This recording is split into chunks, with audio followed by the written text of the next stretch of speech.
Fallout 3 has over 70 perks, and here are some of the best perks that you can take. In this video, I will go through the top 10 best perks in my own personal opinion. Hi, I'm Mo and I'm trapped in Fallout. Number 1. Educated. You get this at level 4 and will need an intelligence level of 4. This is perhaps one of the best perks in the game as well as in this list. Getting this perk will grant you an additional 3 skill points each time you level up. With the max level cap of 30 with the Broken Steel DLC, that is an additional 78 skill points that you would otherwise not get. Number 2. Bloody Mess. You get this at level 6 and getting this perk will grant the player an additional 5% to your overall damage to all your weapons.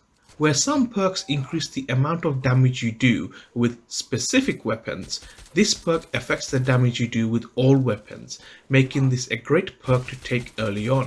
On top of that, it also has a chance to literally explode the opponent, leaving a bloody mess. Number 3. Grim Reaper's Sprint. You get this at level 20 and this is an excellent perk that is great for players that use VATS. When you have this perk, each time you take out an opponent in VATS, the perk will fully replenish your AP pool. This means that you will be able to continuously use VATS as long as you're able to take out opponents with each VAT target. Number 4. Finesse. You get this at level 10 and getting this perk will increase your chances of landing critical hits by 5%. Getting this perk is the same as having an additional 5 points in your special luck stat. This is an ideal perk for stealth-based playstyles. Number 5. Comprehension. You get this at level 4 and you will need an intelligence of level 4.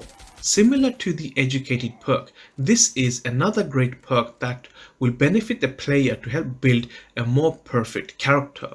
With this perk, each time you read a skill book, it will grant you a +1 to that skill book. In order to get the most out of this perk, make sure to collect all the skill books but only read them after you have selected this perk. Number 6. Gunslinger Commando. You can get either of these perks at level 6 or at level 8. Okay, this is technically cheating as these are two different perks, however, they are almost the same in what they do. Getting the Gunslinger perk will increase your accuracy in VATS for one-handed weapons by a whopping 25%. The Commando perk does exactly the same thing but for two-handed weapons instead. Given that this game is filled with both one and two-handed weapons, this is a great perk to get and even better when combined with the Grim Reaper's Sprint perk. Number 7. Strong Back. You get this at level 8 and will need to have a strength of 5 and an endurance of 5. As you travel from place to place and finish one quest and start another, you will find yourself carrying a lot of loot. Getting this perk will increase your carry weight by 50 pounds.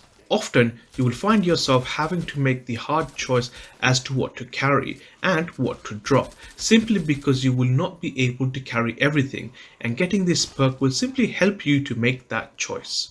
Number 8. Better Critical. You get this at level 16 and will need to have a level 6 at both Perception and Luck. Getting this perk will increase the amount of damage your critical hits land by a massive 50%. When you combine this with the Finesse, Bloody Mess and Better Critical perk, this has the potential to do a massive amount of damage to any opponent. Number 9. Fast Metabolism. You get this at level 12. You're the Lone Wanderer and at some point, no matter your defense and stats, you will need to heal yourself. Getting this perk will increase the effectiveness of Stimpaks by 20%. This perk is particularly more useful when you take it on the more higher difficulty game settings, as the percentage still remains the same between the game difficulty settings. Number 10. Almost Perfect. You get this at level 20 and this is pretty much an end game perk, and getting this at level 30 will increase all your special stats to 9. Now, the assumption is that by level 30 you will probably have a solid playstyle and are laying waste to pretty much anything that gets in your way, but with this perk you will have that near perfect character build. Furthermore, if you get all the special stat bobbleheads after getting this perk, you will be able to get the full 10 points out of 10 for all of your special stats. These were some of the best perks that you can get in Fallout 3, and getting only some of these will massively increase your odds of dealing damage and dishing it out. But you can also accidentally waste your perk slots. Click on the video you see on the screen now to see what the worst perks in Fallout 3 are, in my personal opinion.